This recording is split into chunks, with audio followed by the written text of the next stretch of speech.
আসসালামু আলাইকুম রহমতুল্লাহি ওয়া বারাকাতুহু। বন্ধুরা বান্ধবীরা আপনারা সবাই কেমন আছেন? আলহামদুলিল্লাহ আমি আল্লাহর রহমতে অনেক অনেক ভালো আছি। তো আজকে চলে আসলাম রান্না বান্না নিয়ে। দেখেন আমি কি রান্না করতেছি আজকে। আমি এখানে কিছু আলু নিলাম, আলুগুলো পরিষ্কার করে নিচ্ছি সিদ্ধ করার জন্য। এখন আমি এগুলা রাইস কুকারে দিয়ে দিচ্ছি, কারণ আমার তো লাইনের গ্যাস নাই, সিলিন্ডার ইউজ করতে হয়। এই জন্য আমি মাঝে মাঝে রাইস কুকারে কিছু দিয়ে দিই। এখন আমি আলুগুলারে সিদ্ধ দেওয়ার জন্য পরিষ্কার করে নিচ্ছি। এখানে একটু পানি দিয়ে দিলাম।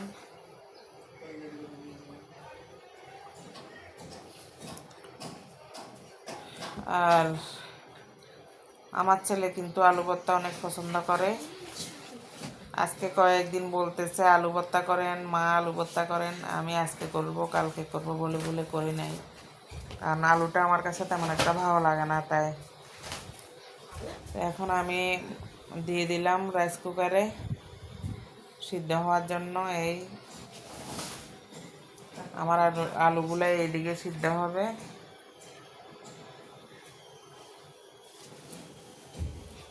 এদিকে আমি শুকনা মরিচ নিয়ে নিলাম, কারণ শুকনা মরিচের ভর্তা খুব স্বাদ। কাঁচামরিচ থেকে শুকনা মরিচের ভর্তা স্বাদ। আমার এইদিকে আবার ডাল সিদ্ধ দিয়ে দিলাম।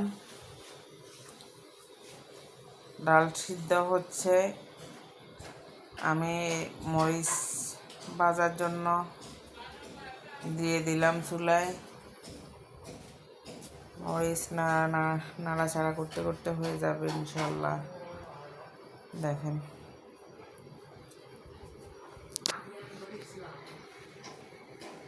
আমার মরিচটা হয়ে গেল, এখন ভাজা হয়ে গেল। মরিচ ভাজা শেষ।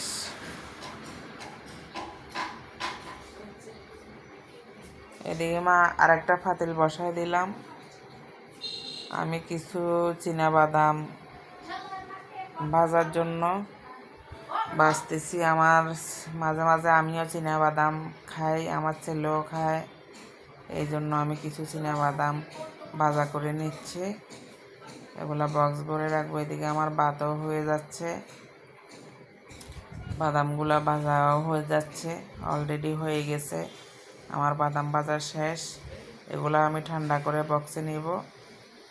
এদিকে আমি যে ডালগুলারে হাফ সিদ্ধ করছি এখন ব্লেন্ড করে নিচ্ছি, কারণ আমার তো লাইনের গ্যাস নাই। এই জন্য আমি ডালগুলা বেশি সিদ্ধ করতে গেলে অনেক গ্যাস খরচ হবে। এই জন্য হাফ সিদ্ধ করে আমি ব্লেন্ড করে আমিষ করে ফেলি। তো আমি এখন ব্লেন্ড করতেছি ডালগুলাকে। আমার ডালটাও ব্লেন্ড হয়ে গেছে, দেখেন একদম আমিষ হয়ে গেছে। এই যে হয়ে গেছে। এগুলারে আমি এখন কিছু পানি মিক্সার করে করে দিলাম। এদিকে আমি রসুন তেল গরম করে দিয়ে দিলাম ডালের মধ্যে।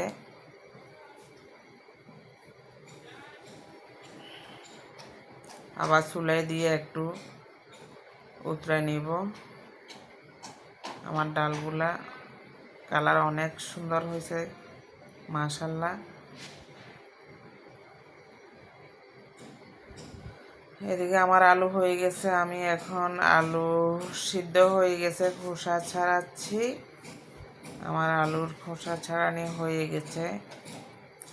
এখন ভর্তা করার পালা, ভর্তা করে নিব। তো আমি শুকনা মরিচ কুচি কুচি করে দিলাম এখানে। শুকনা মরিচের ভর্তা অনেক স্বাদ, হয়তো আপনারাও খাইছেন।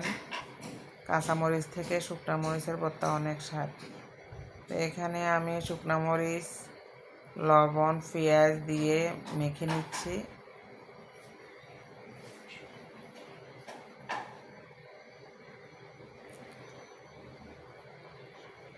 মেখে নিলাম।